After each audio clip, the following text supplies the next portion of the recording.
Buenas noches. Hace unas semanas el telescopio espacial Hubble revelaba a los científicos que hay oxígeno en Europa, nombre del cuarto satélite más grande de Júpiter. También revelaba a los astrónomos, a través de las imágenes enviadas a la Tierra, una serie de informaciones por las que estos descartan una hipótesis sobre la materia oscura del universo.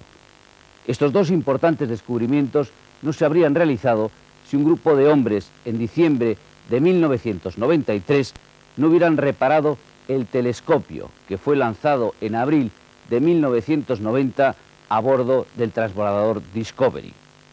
A los pocos días del lanzamiento, la NASA anunciaba que un posible fallo de construcción de los valiosísimos espejos del telescopio impedía su funcionamiento en al menos el 40%. Astrónomos y científicos comprobaron que las dos fotografías tomadas desde su atalaya a 610 kilómetros de altura no proporcionaban nada que no se hubiera podido lograr con los telescopios terrestres existentes.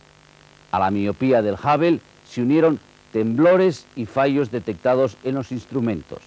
A la desilusión, al fracaso de los científicos, se sumaban los 250.000 millones de pesetas que había costado el proyecto. Hoy, Documentos TV les ofrece un viaje al espacio. Acompañaremos a los 7 tripulantes que a bordo del transbordador Endeavour llevaron a cabo una difícil misión: reparar en órbita el telescopio espacial. Durante 12 días, estos hombres y mujeres llevaron a cabo una de las más apasionantes aventuras del ser humano. El título del reportaje: Mirando al universo, que cuenta la historia de esta aventura. El entrenamiento durante 6 meses de los tripulantes que repararon el costoso proyecto que significó el principio de una nueva revolución científica. Por ejemplo, sepan que la capacidad de resolución del Hubble es 10 veces mayor que la de cualquier telescopio con base en Tierra. Un paso que está cambiando la visión que tenemos del universo que nos rodea.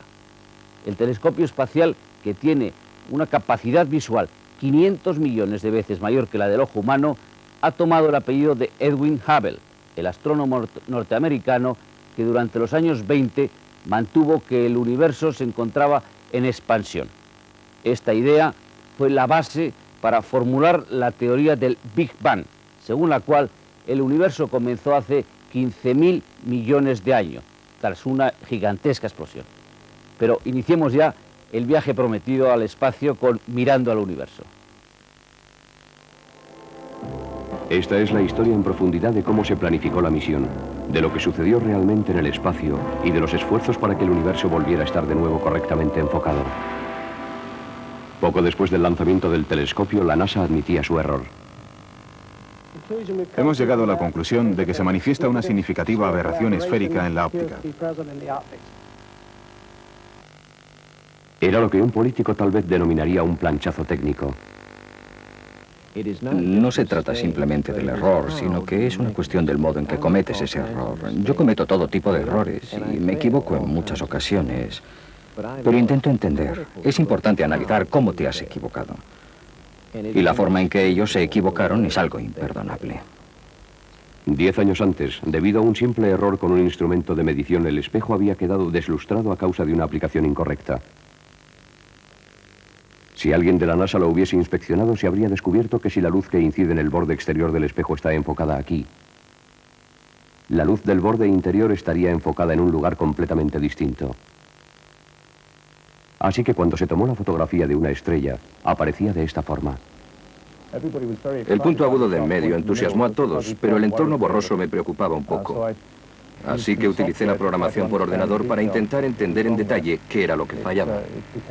Después de cierto tiempo se puso de manifiesto que se trataba de una aberración esférica. Y en realidad eso cambió mi vida. Dejé de dedicarme a la astronomía y comencé a dedicarme de lleno a la óptica. Muchos astrónomos opinaban que no era necesario un programa espacial tripulado, pero la NASA había insistido en diseñar este telescopio para que fuese mantenido y reparado por astronautas. Casi cualquiera de sus elementos, si se exceptúa el espejo defectuoso, podía ser reemplazado. Desde un principio, tenían la intención de mandar un transbordador unos 3 años después del lanzamiento, y ya se había previsto mejorar su original cámara de amplio campo planetario, o WIFP-Peak, expresado en forma abreviada, que estaba diseñada en la década de los años 70. Quitarían esa cámara y la sustituirían por otra más acorde con la tecnología actual. El diseño original se basaba en un complicado sistema óptico, en el cual la luz se dividía en 4. Sería en esta siguiente etapa cuando los espejos sencillos podrían ser reemplazados con otro diseño para que la imagen volviera a estar enfocada de nuevo. Estos nuevos espejos podían devolver a esta cámara una visión casi perfecta, pero eso solo solucionaría el problema en parte. El telescopio espacial lleva incorporados 5 instrumentos científicos. El plan de la NASA de reemplazar la cámara de amplio campo planetario no contemplaba en absoluto ayudar a los otros 4, entre los que estaba la cámara para objetos borrosos de la Agencia Espacial Europea. Muchos de los astrónomos que utilizaban el telescopio espacial no confiaban en que la NASA encontrara una buena solución, así que se reunió un jurado de estrategia internacional que pidió sugerencias a una amplia gama de científicos e ingenieros. El mejor arreglo que pudieron encontrar consistía en plegar la trayectoria de la luz cuando penetraba en cada instrumento. Era posible poner en funcionamiento esa idea, pero a cambio de un precio. Tendrían que elegir y sacrificar uno de los instrumentos existentes, ya que se necesitaría espacio para una nueva caja de espejos que corrigiera los 3 instrumentos restantes, incluida la cámara para objetos borrosos. Las piezas móviles tendrían que caber en un paquete que no superase el tamaño de una caja de zapatos, desde el cual podrían ser desplazadas de su posición calculada en 200 centésimas del grosor de un cabello humano.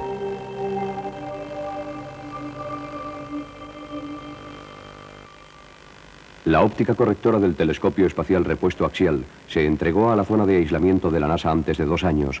Todo un récord para la NASA tratándose de un instrumento tan complejo. Los astronautas vinieron aquí para ver las pruebas finales del complejo y delicado aparato que se ajustaría como unas gafas para corregir la defectuosa visión del Hubble. Pero el óptico no era el único problema. El telescopio gira para apuntar hacia cada nuevo objetivo al hacer girar unos juegos de ruedas de reacción, lo que se llama sus giros. En el otoño de 1990 se averió uno de nuestros giros. Resultó que había un problema genérico en 2 de los 3 pares de giros que teníamos a bordo. Siendo así, inmediatamente empezó a preocuparnos cuándo se nos presentaría el próximo problema. Y en efecto, se nos presentó. Creo que fue durante el mes siguiente de mayo. Unos 6 meses después tuvimos una segunda avería de giro. Finalmente, por esas fechas tuvimos también un fallo de memoria en uno de los ordenadores de vuelo. Así que ahora empezaban a aumentar nuestros problemas y tareas de la primera misión de mantenimiento. Antes de que llegase la cámara de amplio campo al centro Goddard de vuelos espaciales para sus pruebas finales, los planes de la misión eran sometidos a revisión tras revisión. Puede que esto parezca una simple comprobación de ingeniería, pero los astronautas que vinieron a verlo no tenían la menor duda respecto a la presión política con la que habrían de cargar. Una presión enorme, puesto que era muy visible. La gente tenía que actuar en un ambiente casi totalmente público. Todo el mundo sabía lo ocurrido en 1990, la historia del espejo defectuoso. Y con esto la NASA intentaba recuperarse de aquel desastre, así que el fracaso o el éxito sería noticia de primera página. Se decían incluso cosas de este tipo. Esta es la medida de la NASA. Esta misión dará su medida. La misión definirá si hay o no realmente una NASA. Yo mismo recibí la mayoría de las llamadas. Ya me entiende, como comandante de carga útil, las llamadas y las cartas. Cuanta más presión recibes, más quieres implicarte en todos los detalles, más deseas que se haga. Así pues, se concentraron en su preparación para las EVA, actividades fuera de los vehículos, los paseos espaciales con Claude Nicollier, el astronauta europeo que iba a operar el brazo del robot.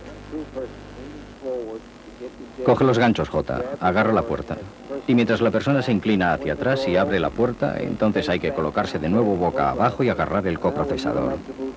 Mientras tanto, los peatones del espacio podrían resolver lo que harían cuando estuviesen fuera en el extremo del brazo. Habían exigido y recibido una preparación más intensiva que para cualquier otra misión. Sobre todo debían prepararse para trabajar en equipo. Para, ya está. Lo que resultaba distinto al compararlo con otras misiones eran la intensidad y el esfuerzo realizados para la labor integrada, la denominada preparación de conjunto, que incluía el entrenamiento en un gran depósito de agua en el Centro Marshall de Vuelos Espaciales, el simulador de capacidad de flotar neutral. Teníamos un modelo a escala natural de la zona de carga, el telescopio, y teníamos también un brazo sumergido de altísima fidelidad, un sistema de manejo a distancia. Yo podía trabajar con mis dos compañeros en trajes para las EVA fuera del depósito, y también podíamos realizar mucho entrenamiento integrado, cosa que no se había hecho hasta ahora en tal medida para anteriores misiones. Pero el depósito y su sala de control proporcionan una segunda utilización de igual importancia. La mayor parte del tiempo que se pasa en el agua normalmente es para perfeccionarse más que para el entrenamiento en sí. Mucha gente no se da cuenta de eso, piensa que solo estábamos entrenando, pero no se trataba de entrenamiento, sino de intentar solucionar las cosas. Están desarrollando lo que se denomina un programa de tiempos, timeline, creando, comprobando y ensayando una serie de acciones coordinadas para tener una lista de ellas y sumar cada minuto que se tarda en realizar lo que han de hacer.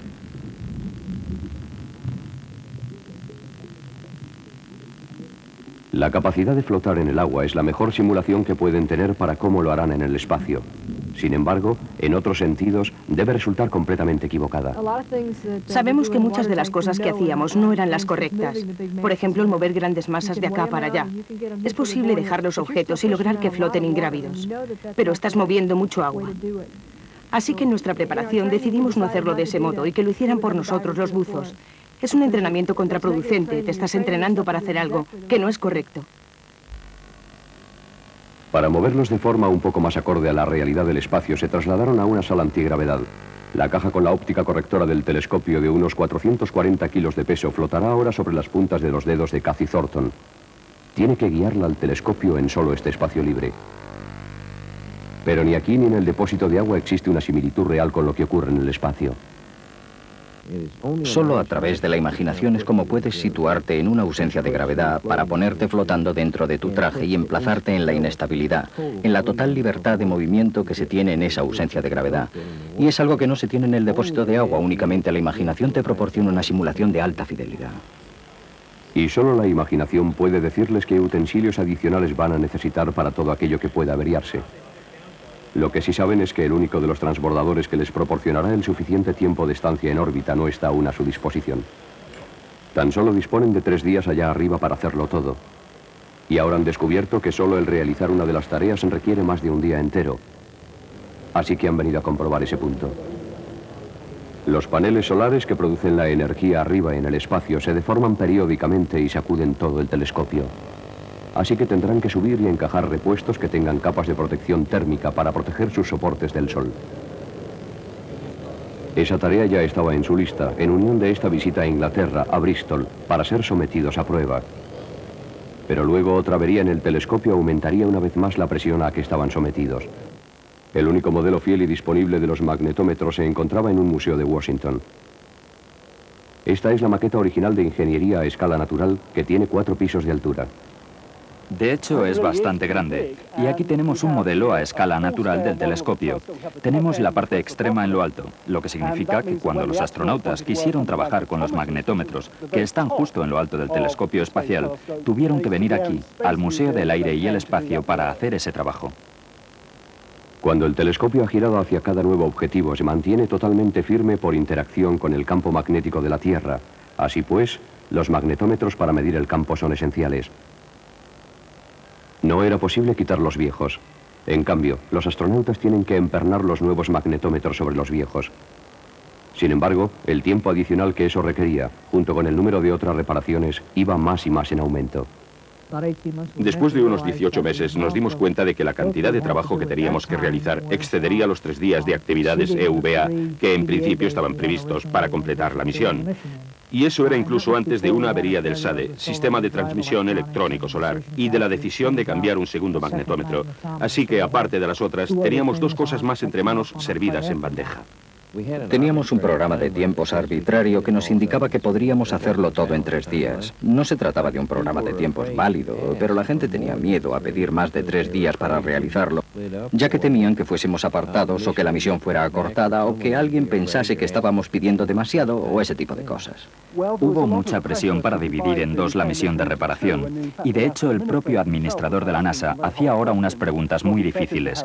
¿Sería mejor tener 2 misiones del transbordador en vez de una sola? Es decir, intentar dividir un poco el trabajo y de esa forma restar parte de los riesgos al programa. Era temor al fracaso. Y estábamos bastante en contra de eso. Opinábamos que se debería tratar de hacer por todos los medios.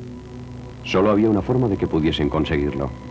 Lograr los 2 días adicionales que necesitaban para ello requería un transbordador en concreto de entre los 4 de la flota de la NASA. El programa no quería comprometerse a depender de un único transbordador, porque obviamente eso comportaba menos flexibilidad que el poder volar en cualquiera de los transbordadores que estuviese disponible cuando llegase el momento. Pero yo presionaba bastante para que nos confiasen el Endeavour, debido a las cisternas adicionales para oxígeno, hidrógeno, fuerza eléctrica, para disponer cada vez de más días, y también por el oxígeno y nitrógeno para represionar el volumen de la esclusa de aire, después de las actividades EVA.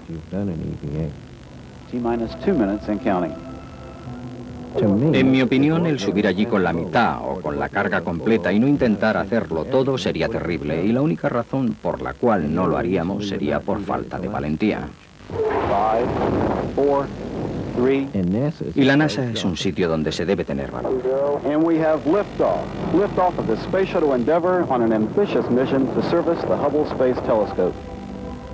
Los astronautas e ingenieros habían logrado ya su primera victoria. Solo para esta misión habían alterado el sistema de la NASA al conseguir el transbordador que ellos querían.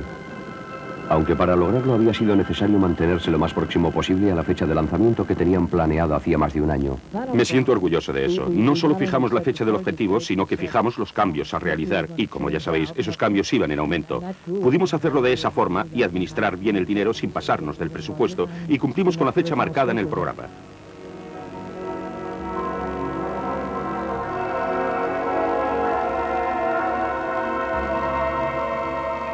Perseguían al Hubble en órbita alta, contando ahora con los 5 días completos y un par de ellos más a su disposición por si acaso algo iba mal. Pero en el caso de que eso ocurriese, significaría malas noticias para los astrónomos en tierra, ya que aún seguían utilizando el telescopio. Incluso mientras los astronautas estaban allí arriba, recogíamos datos frenéticamente, porque aquella era nuestra última oportunidad.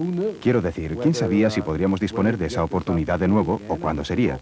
Siempre existía la posibilidad de que algo fuese mal, y entonces no tendríamos un telescopio así. Somos una amenaza de contaminación. Si chocamos contra algo, somos una amenaza. ¿Eres consciente de ello? Soy una amenaza para este telescopio y quiero minimizar esa amenaza con la calidad del trabajo. Y eso significa tocar las cosas lo mínimo posible. Igualaban las órbitas con las del telescopio. Parecía una joya, cubierto de material reflectante de forma tal que ya a una gran distancia lo vimos como si se tratara de una brillante estrella que se volvía cada vez más luminosa. Y luego utilizamos los prismáticos y pudimos ver la estructura detallada del telescopio. Vimos el panel solar que parecía estar corvado. Más o menos nos esperábamos eso, pero nadie podía decirnos con seguridad en qué condición estaría.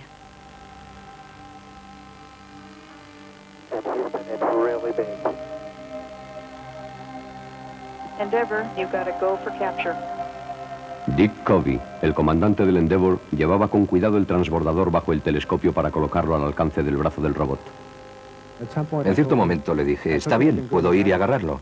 Comencé a mover el brazo del robot y en ese instante había una puesta de sol. Así que las condiciones de iluminación cambiaron radicalmente y de repente no podía ver nada desde la cámara que está en la punta del brazo y que tenía que ser dirigida hacia los objetivos. Y hay un pequeño foco que iluminaba tenuemente el telescopio y tuve que continuar el trabajo de asirlo en esas condiciones. Fueron momentos tensos.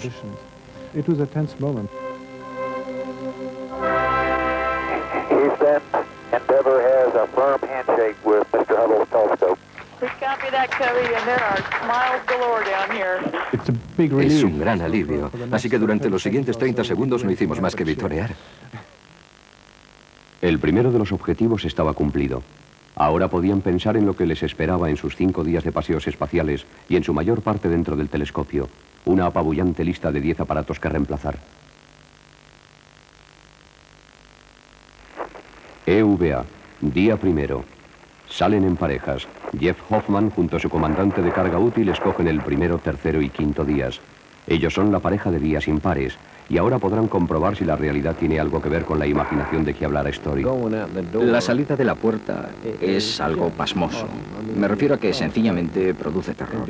Y el tener miedo no es malo, es positivo. Y yo sentía miedo. Sentía miedo antes del vuelo y también durante el vuelo.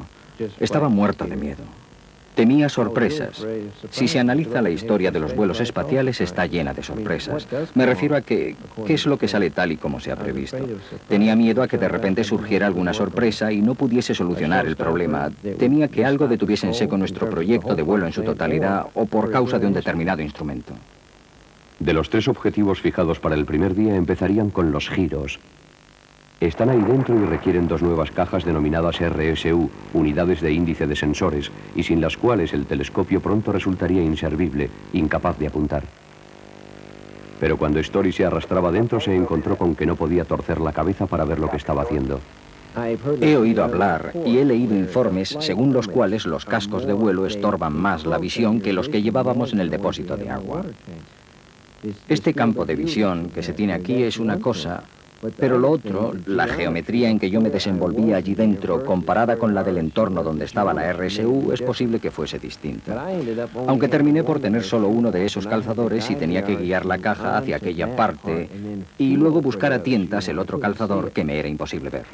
Pero cuando al fin consiguieron hacerlo, el problema siguiente era cerrar la puerta.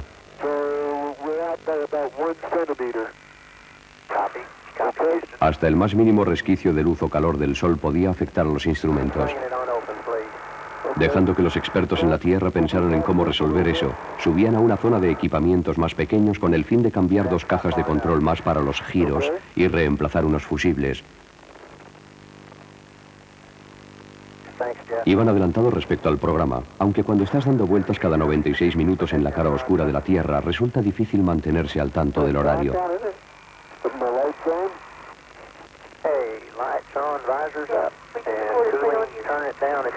Es hora de regresar para intentar de nuevo cerrar las puertas, para lo cual los consejeros en tierra pensaban que tenían una solución. We would like to have EV1 go to the base of the telescope and pull down on the right-hand door using what you can estimate to be 25 pounds of force or less, using your calibrated muscles, I guess. I've got the top one in. Story, do you have the handle latch closed? I'm about to. But wait a minute, the bottom one isn't coming right. We got to go and work on that. No habíamos ensayado con puertas desencajadas, así que es algo que tuvimos que aprender allá arriba. It looks to me like if I'm just doing it at the top, I can get them to come together. So let me do that, and you hold the bottom. Okay, I'll go down there then. Pero para hacer lo que los expertos en tierra le han dicho que haga, Story necesitaría 3 manos, así que no se siente del todo satisfecho.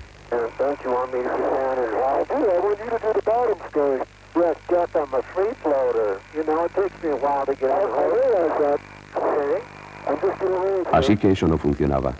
Story quería coger ahora una herramienta de gran potencia, lo que él llama de acción rápida. Era necesario ejercer mucha persuasión con las personas en tierra para que pudiese hacer eso, y probablemente ellos pensaban que esa herramienta de acción rápida sería válida para aplicar una fuerza de unos 600 kilos.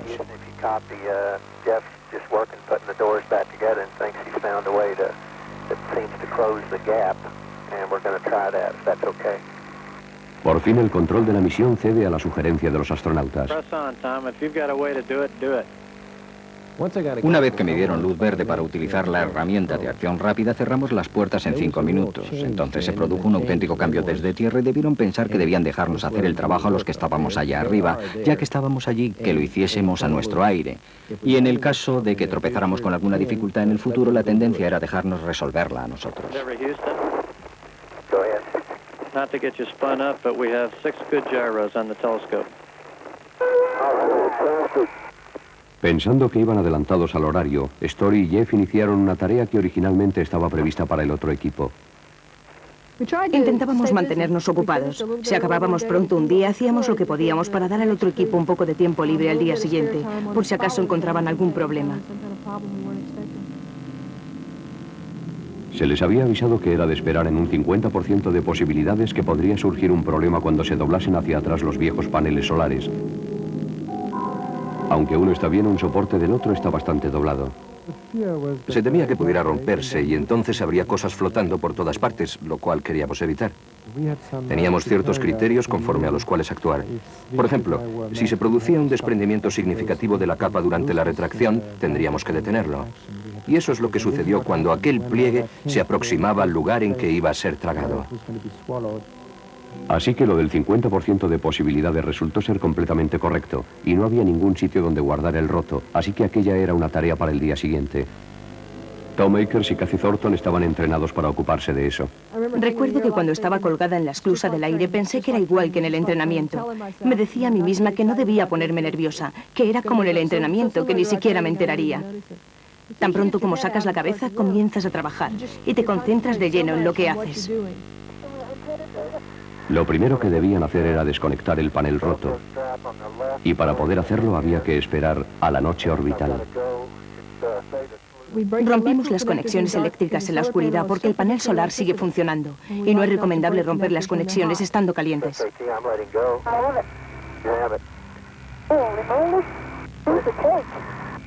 No estoy segura de cuánto tiempo esperamos a la salida del sol para soltarlo, porque no tienes la más mínima idea del tiempo allá afuera.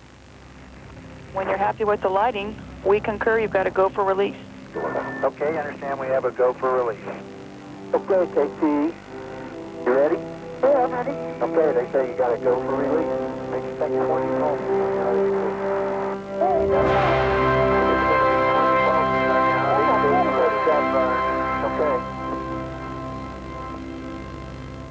No lo tiré por la borda, como imaginan algunas personas. Solo lo solté y fui arrastrada hacia atrás, lejos de él. El panel simplemente se quedó allí, sólido como una roca, y no se movía en absoluto. Después de eso, Ken Bowersoe, el piloto, tuvo el trabajo de separar el transbordador del panel solar, aunque muy lentamente. Podíamos oír los motores. Y luego el transbordador se alejaba muy lentamente del panel. Y pasado un tiempo, Ken lanzó unos chorros normales y el gas de esos chorros entró directamente en el panel y este comenzó a girar y a aletear como si fuera un enorme pájaro pterodáctilo. Era algo realmente espectacular. Tenía la vista de la Tierra debajo de mí y el panel solar aleteando. Y eso era todo. No podía ver el brazo detrás de mí, no podía ver el transbordador y tampoco podía ver parte alguna de mí misma. Es como solo tener conciencia del universo, con ese panel solar que aleteaba encima de la Tierra. Era algo magnífico.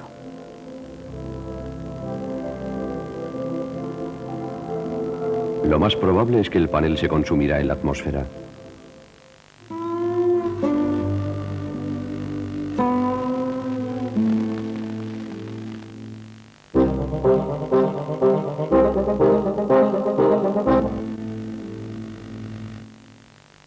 De vuelta al trabajo, un nuevo panel solar, una masa de unos 165 kilos sale afuera flotando. La sensación que mentalmente esperas tener es la de mover grandes masas de un lado a otro. Eres consciente de que no pesa. Sabes que es una masa y te preocupas por la inercia, pero no calculas algo que pueda sorprenderte. Lo sabes, lo entiendes, pero nunca lo has sentido con anterioridad. Actually, when I crank a little on it, it floats up on its own. It's floating up, Story. You see that? Yeah. I just kind of barely start it moving and it keeps going. No, I mean, you can just take it in, KT. Real slow. Go slow. Y según el horario del transbordador es el final del segundo día. Lo dice el comandante de la misión. Son muchas largas horas y días intensos, y cuando Kobe dice que es hora de ir a la cama, pues es hora de ir a la cama. Tapó las ventanas y mandó a los chicos a la cubierta de en medio. Era bastante acogedor, con 5 de nosotros durmiendo allí abajo. Durante los 2 primeros días de actividades nos habíamos encargado del cerebro del Hubble y de su sistema de energía. Ahora teníamos que meternos en la cirugía ocular. Reemplazar la cámara de amplio campo planetario. En primer lugar, Jeff y Story han de sacar poco a poco la vieja.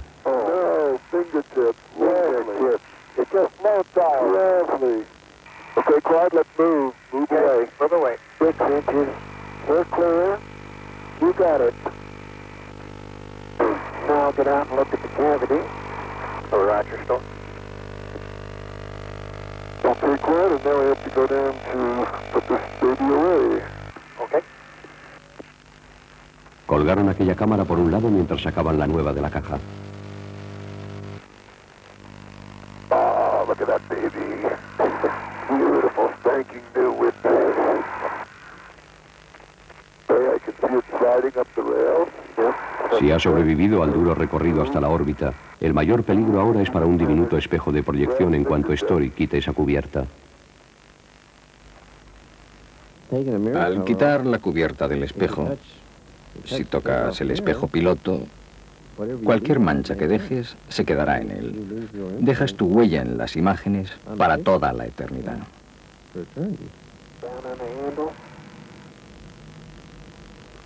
Sin embargo, cuando iba a quitarla, resultó que no tuve miedo. No pensé en las consecuencias. Me limité a hacerlo porque lo había hecho ya cientos de veces antes. Cada vez que me daban una cubierta de espejo para quitarla, lo hacía cientos de veces hasta que alguien me decía, Story, si sigues haciéndolo vas a desgastarlo. Lograr introducir aquel espejo por el orificio, adentrarlo lo bastante para que estuviese protegido y no tocar nada manteniendo la altitud del pasamano de fuera, fue otro de los momentos críticos.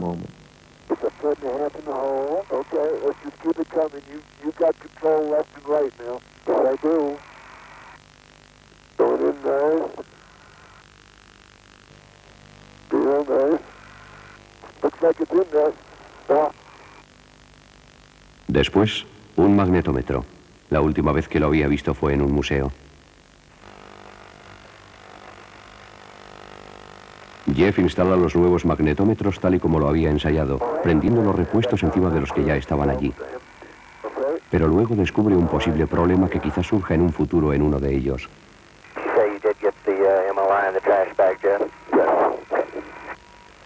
Se había despegado el aislamiento que lo protegía contra el calor del sol.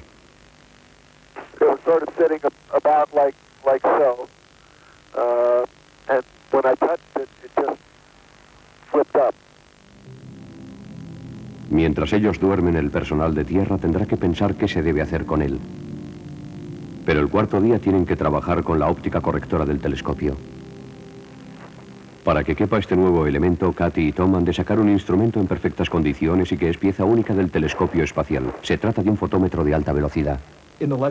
Estaba hecho a la idea de que debía ser así, desde luego, pero en el momento en que se hacía me estremecí más de lo que había esperado. No tuve un auténtico problema con aquella decisión. Había adoptado una decisión sensata. Nosotros seríamos el cordero del sacrificio. Sin embargo, cuando llegó el momento de la realidad me emocionó bastante y el acontecimiento me produjo una cierta tristeza.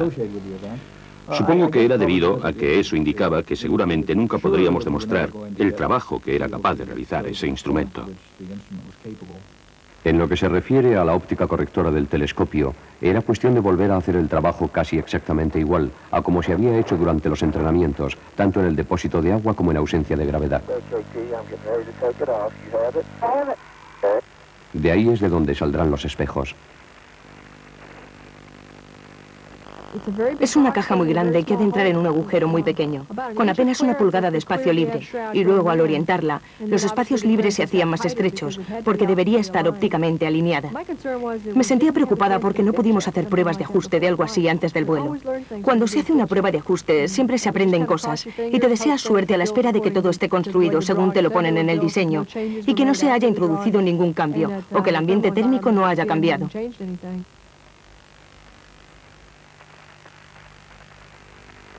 Habían terminado el trabajo con la óptica correctora del telescopio y ahora con todas las herramientas atadas suben un nivel para aumentar la potencia del ordenador del Hubble.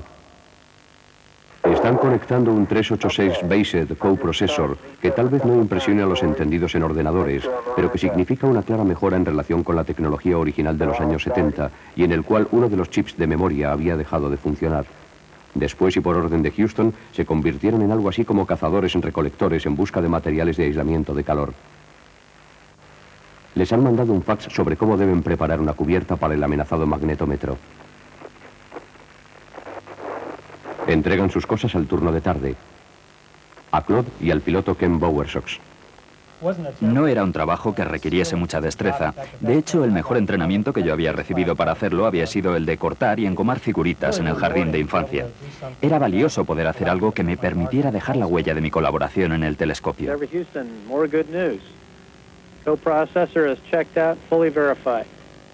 Hasta aquí todo bien, pero aún queda un día más.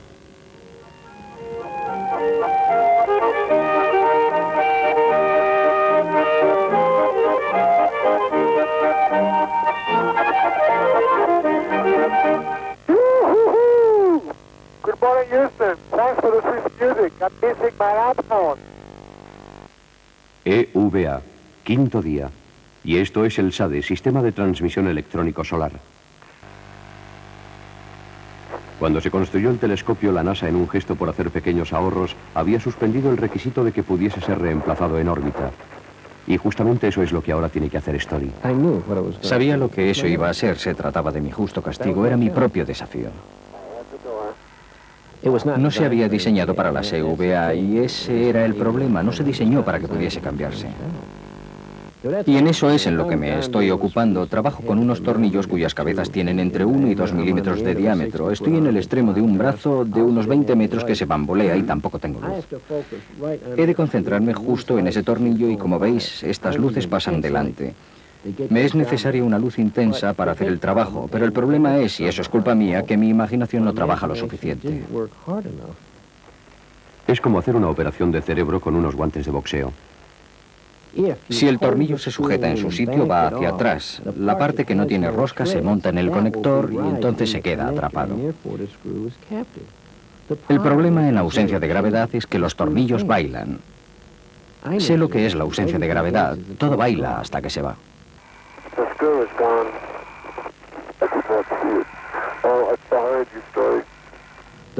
El tornillo que se perdió, el que perseguíamos y cogió Jeff, fue el que me dio a entender que esos tornillos no estaban atrapados. Y seguimos la pista de aquel tornillo. Estaba bailando, así que podía verlo más o menos a cada segundo. Muy brillante al sol. Luego era menos brillante para volver a brillar de nuevo. Así que podía identificarlo bajando hacia el compartimento de carga.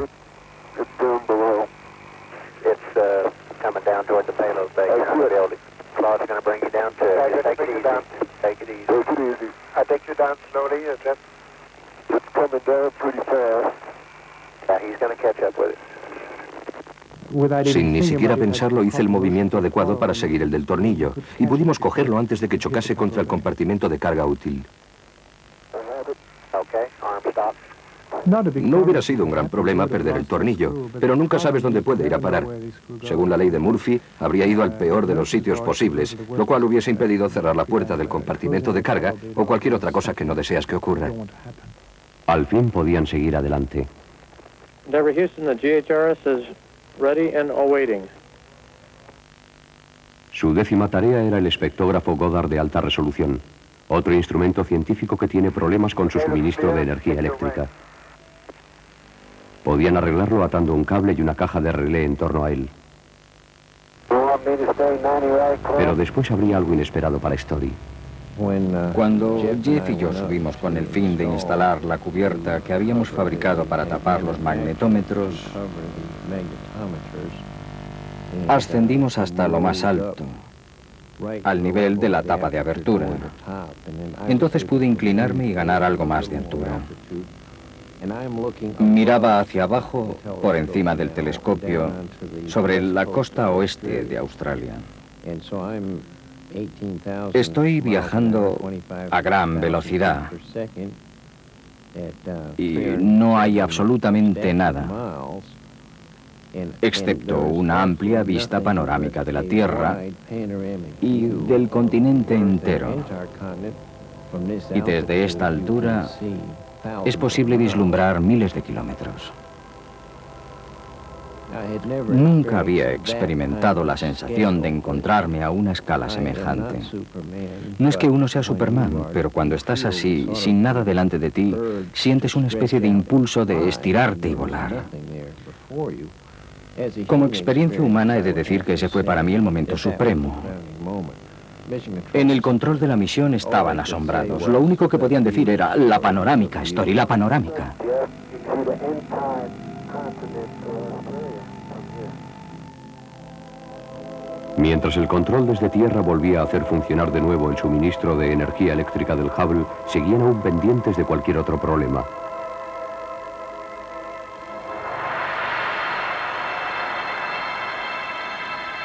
Habían realizado ya todas las reparaciones programadas y lo habían hecho en el plazo de los 5 días que calcularon. Hubo muchos gritos de entusiasmo en el interior de la cabina del transbordador porque habíamos finalizado el trabajo a efectuar y habíamos reparado el telescopio espacial Hubble. La compuerta de abertura, la cubierta del objetivo del telescopio espacial se abre para empezar a trabajar.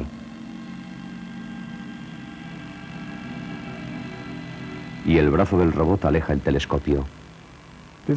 Ese fue otro de los momentos memorables, un momento de gran alegría.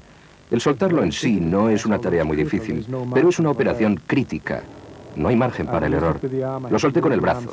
Tenía que mover el brazo de lado para que no estuviese demasiado cerca de las antenas de alta potencia, en el momento en que Bowershow fuera a realizar la separación del telescopio. Se hace un movimiento con el brazo y luego es cuestión del piloto del transbordador hacer la separación del objeto que se va a dejar allá arriba, el reparado, el renovado telescopio espacial Hubble. We have a good release.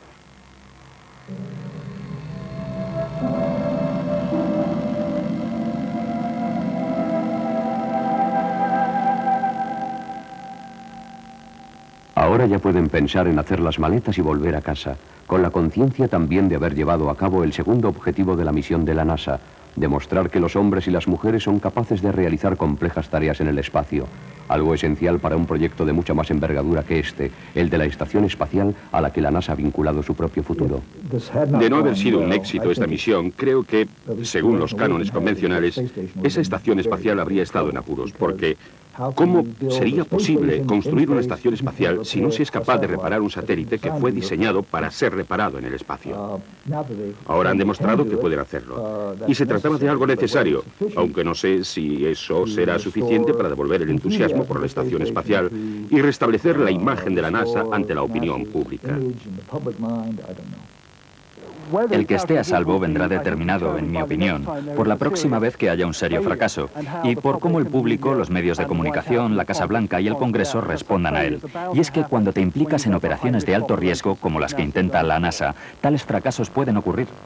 2 semanas después, es plena noche en el Instituto de la Ciencia del Telescopio Espacial en Baltimore y los astrónomos de la Cámara de Amplio Campo esperan la primera luz para ver si al fin el Hubble envía nítidas y detalladas imágenes del universo.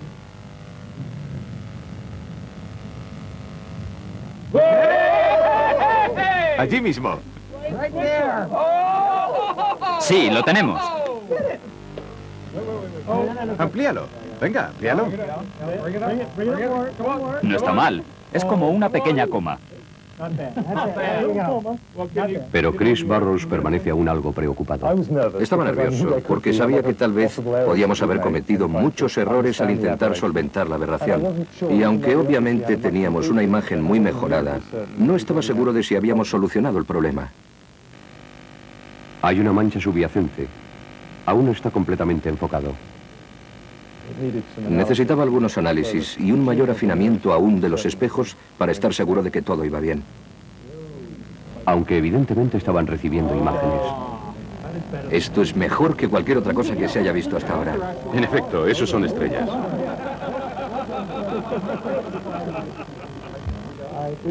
Creo que lo has logrado. Es un poco prematuro, señor, pero voy a estrecharle la mano. En la otra cámara, otros días después, justo después de Navidad habían sido desplegados los primeros espejos de la óptica correctora para producir su nueva imagen de una estrella, imagen de tan buena calidad como si el telescopio fuese perfecto. Ahora podían hacer una comparación directa con la Cámara Europea de Objetos Borrosos. Es el antes y el después de la misión Hubble. Así que ahora será posible hacer auténtica astronomía sobre una supernova, una estrella que ha estallado en pedazos. Antes de la reparación se desvanecía detrás de la mancha de brillantes estrellas próximas, debajo de las cuales intentan ver una nube de rocalla que se ensancha. Y ahí está. Ahora con la imagen mejorada pueden seguir su progreso. Y así de dramático es como llega a ser. Abajo, en la sala de observación, reciben cada vez más imágenes de la cámara de objetos borrosos. Así que si llevamos razón, eso debería tener todo este entorno cubierto de estrellas. Es una exposición de media hora. La imagen fue tomada en el ordenador de a bordo y luego transmitida a tierra en un único estallido.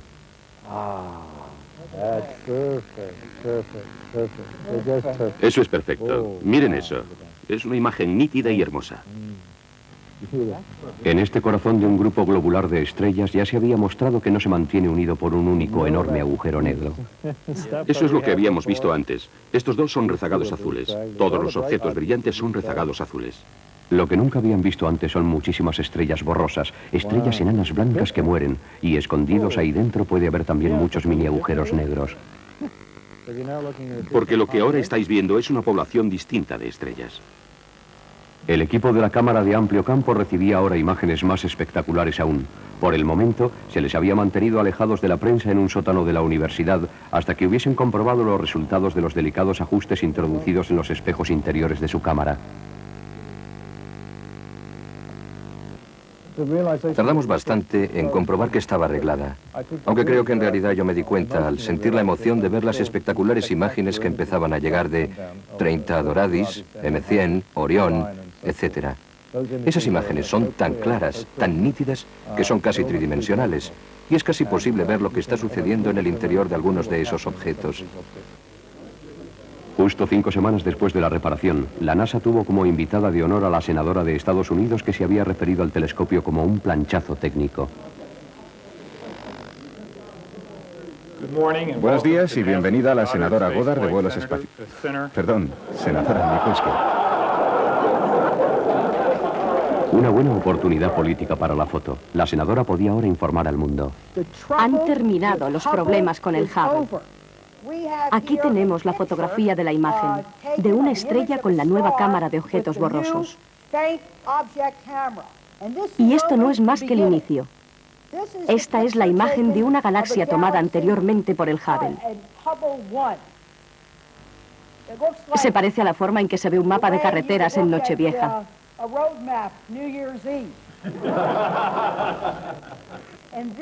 Y esto es lo que nos mostrará la nueva imagen de amplio campo planetario en 1994. Las imágenes son extraordinarias. Gracias a la reparación del Hubble, ahora podremos hacer ciencia del siglo XXI. Considero que estas imágenes son una prueba tangible de que no es solo el Hubble el que ha sido reparado, sino de que la NASA está en el buen camino para reparar a sí mismo esos hábitos que dieran origen a algunos de esos problemas. Con eso basta de política. Los reporteros quieren ver a las personas que han logrado esas imágenes.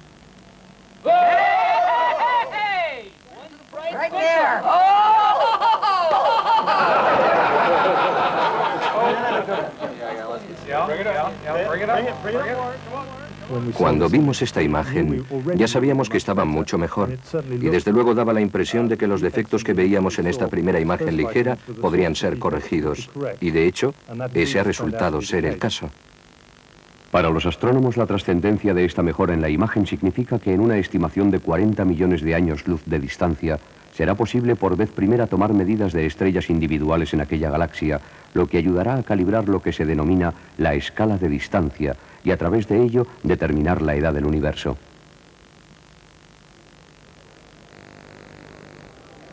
Bonita imagen. Así que todo había merecido la pena. Bien, no se trata de esa sola imagen. Al día siguiente eran los astrónomos quienes tenían la oportunidad de juzgar por sí mismos. En una importante conferencia se mostraron por vez primera muchas más nuevas imágenes. Los técnicos y observadores tendrían mucha más materia de trabajo al ver hasta lo más profundo del centro de ese activo núcleo galáctico con su casi a ciencia cierta agujero negro. Es maravilloso. Es justo lo que he estado buscando durante los últimos 20 años en este proyecto. Lo que ahora estoy viendo en estas imágenes de Orión, comparadas con aquellas otras primeras mandadas por el telescopio espacial, significan una mejora semejante a la de esas primeras imágenes comparadas con las tomadas desde Tierra. En esta nebulosa se muestran muchos más detalles de los lugares donde pronto se formarán estrellas. Y 1200 astrónomos quieren oír más. Imagen desde tierra, imagen moteada, imagen de amplio campo. Comparado con lo que es posible hacer desde tierra, el telescopio espacial alcanzará hasta un volumen del universo 1000 veces mayor. Los astrónomos oyen también cómo la nueva cámara de amplio campo va logrando imágenes mucho mejores de las que se podían obtener anteriormente, incluso aunque el espejo hubiese estado perfecto. Ahora, su visión se extiende mucho más allá de los colores de la luz visible normal. Aquí tenemos una nueva visión de una erupción estelar gigante.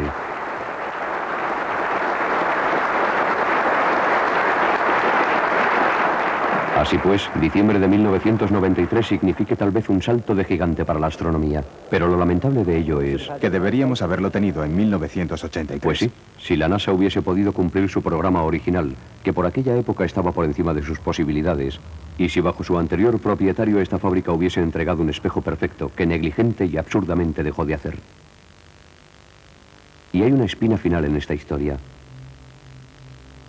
Para mayor seguridad, la NASA había encargado un espejo de repuesto a otro fabricante rival. Se le entregó aquí al primer contratista, donde ha estado encerrado bajo llave, escondido en su caja durante 10 años. Si desde un principio hubiera sido colocado en el telescopio, se podrían haber evitado todos estos años perdidos para la astronomía. En cualquier caso, con retraso o sin él, la realidad es que el telescopio espacial Hubble es el símbolo de la búsqueda por el hombre del puente entre la cosmología y la filosofía. Y la próxima semana otro interesante reportaje, El rastro de la tortura. Un reportaje que penetra en el llamado mercado de seguridad interna, una industria, un negocio peculiar y a veces escalofriante. La fabricación de elementos y herramientas para saltarse una vez más la legislación sobre derechos humanos.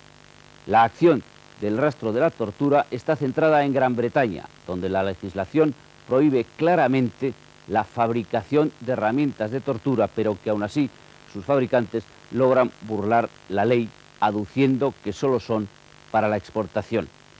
Las cámaras del equipo que ha realizado este programa de investigación penetran camufladas en este negocio de la tortura y del tráfico de armas. Será la próxima semana aquí en la 2, en Documentos TV. Les espero. Y hasta entonces, gracias por haber elegido hoy este programa. Un programa para espectadores como usted.